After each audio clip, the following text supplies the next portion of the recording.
So with the icky winter weather lately, I've taken on the art of bread making, or attempting. My first couple rounds were an utter failure. I think my yeast was bad. I'm not delving into sourdough, just plain old yeast bread.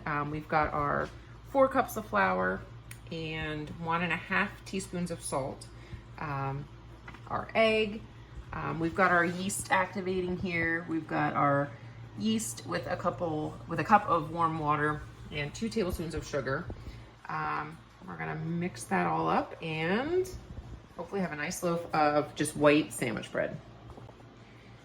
All right, so it looks like we've got our yeast nice and ready here. So we're gonna start adding that into our flour and salt. You can tell we do a lot of baking. Our mixer is a hot mess. Okay, we're gonna add that in slowly without making a disastrous mess. Here, buddy, try to take it like. Don't mess me up. I'll get the spatula and we'll put the rest of that in.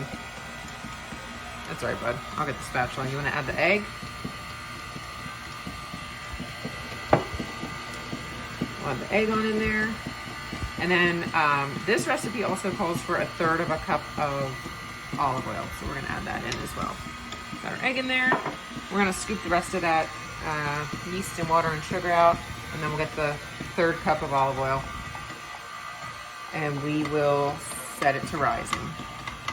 All right, so our bread rose. We punched it down, put it in a loaf pan, 375 for a half an hour. Actually, this ended up being more like 40 minutes. We pulled out a little bit ago and let it cool. And we're gonna peel off the top there. And I think these are called Pullman loaf pans.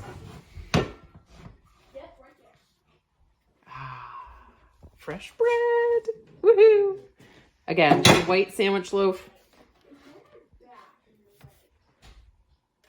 Looking good. All right, awesome.